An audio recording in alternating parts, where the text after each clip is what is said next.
Huh? Turn around at RQX? What?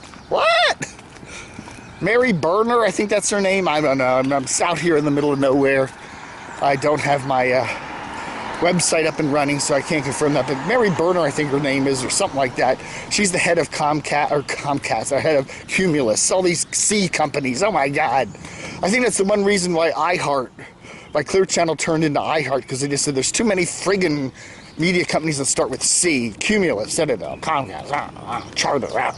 Anyway, Cumulus, the clouds, the cloudy thing, that's Cumulus. Anyway, so Blue Dicky, who's run Cumulus for years, anyway, he got bounced a while back.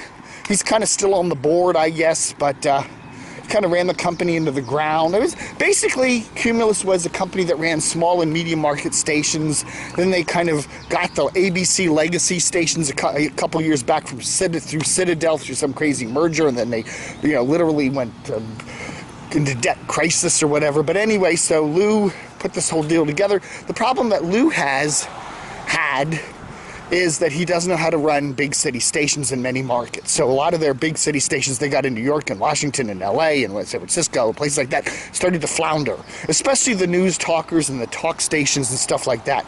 They've had a lot of problems with their ratings, and some of their music stations too. They're kind of staid and old and tired sounding. PLJ in New York, RQX here in Washington, whatever. So anyway, the company's, the stock's gone down, it's floundered. I'm sorry, DC101, I have to pay them a rights fee for that.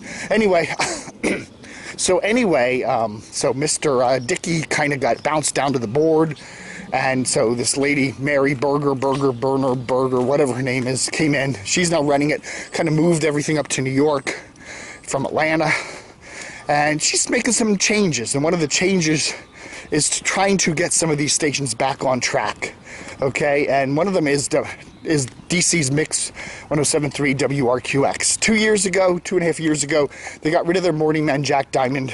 Kind of a pompous a-hole kind of guy, but anyhow, he got the ratings. He was a regular ratings deliverer. He had an army of middle-aged women that just followed him everywhere. And, they were like Jack's chicks. Jack's cougars. Hi. So basically they bounced Jack.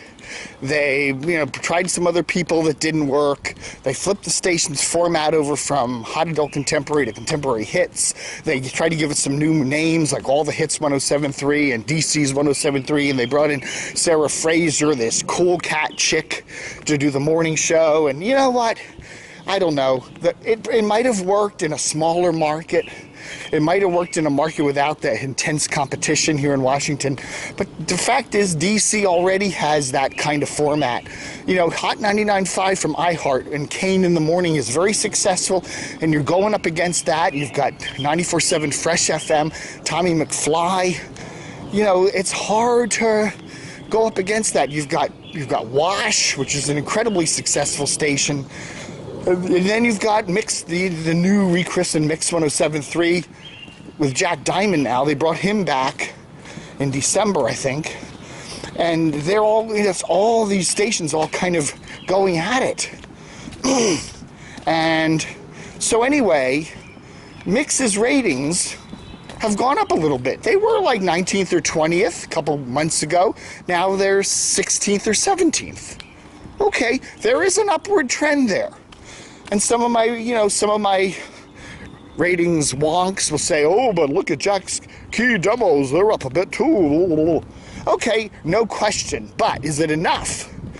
I mean, are they in any way going to be dethroning Hot 99.5 or 94.7 Fresh FM anytime soon? I don't think so. Most of what people tell me is, well, first of all, Mary Berner, whatever her name is saying, well, look, Mix 107.3 has turned the corner, the turnaround. Well, yeah, but it's not much of one. I don't know. What needs to happen is the station needs to get blowed up and some whole new format and whole new identity, or at least a whole new identity needs to be, something fresh. Don't do that. CBS will sue the pants off of Cumulus. But something cool. I don't know. Somebody said, what could happen if Cumulus just goes bankrupt? Well, you know, there's a lot of talk that CBS is going to spin off the radio division.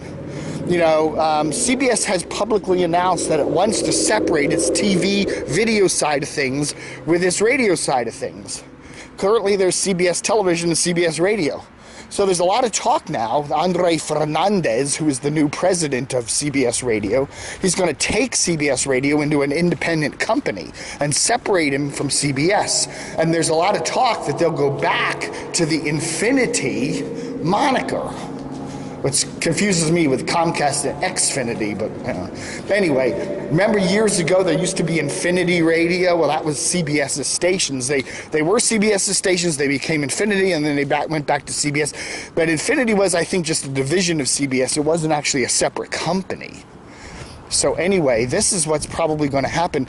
But that'd be interesting because then CBS or Infinity, whatever they're calling themselves, would be looking at possibly expanding. And here's this giant target of Cumulus sitting there, ready for the taking. So what if CBS/Infinity made an offer to Cumulus and said, hey, let's merge, let's get together and create this even bigger radio company? Well, that's a possibility. So what would that mean in Washington? Well, CBS already has 5 FMers here in town. And according to current FCC rules, that's about it. You can't have more than 5, I don't think. But anyway, and Cumulus has 2, or 3 actually. Well, 2. So they could merge them together, and then CBS could then pick the lot of what's the most powerful stations and jettison the others. So CBS would obviously keep PGC 95.5, Fresh 94.7, and JFK 106.7. Those are the 3 most strong stations, okay? Now, El Zal is on 107.9 out of Annapolis, which is a crappy signal to cover the Washington market. So what I suggest is that CBS keep El Zal, get rid of 107.9, sell it off, or maybe they could transfer it up to CBS Baltimore for the new HFS or something. I don't know. Or Infinity Baltimore. And then take 107.9 and get rid of Mix, because they'll now be merged, and put them on 107.3, which is an inside the Beltway great signal. So you'd have El Zal on 107.3, and then MAL they'd bring into the fold on 105.9, which would mean now they have 6 stations since they got rid of 107.9. 99.1 is already being leased out to Bloomberg after the failed all-newser attempt there at WNEW, and that station got the plug pulled on it back in December. So 99.1, goodbye, you're now a Bloomberg-owned station, okay? So now CBS then would have PGC, which is Urban Contemporary, strong station. They'd have 94.7 Fresh FM, which would take the place of Mix, because we really don't need Mix. That station's a perfect substitute for that. They would have CBS Sports Talker, WJFK, strong station, at least in the revenue. I don't know about the ratings, but... And then they would have El Zal, which I think would have a killer top 10 rating if it had a good signal. The problem is that a lot of Hispanics live in Northern Virginia, Manassas, Annandale, Herndon, Woodbridge, and you can't get 107.9 hardly at all. So with 107.3, that all of a sudden opens up all of Northern Virginia, and you get your ratings for El Zal would shoot up. And of course MAL, which would then give CBS a news talk presence again with the demise of NEW. That makes perfect sense here in Washington for CBS, I think. Yeah, AMers, I don't know, you sell 630, I don't know what you do with the AM 630 and 1580, and who cares, you know, just shut them down. Who cares?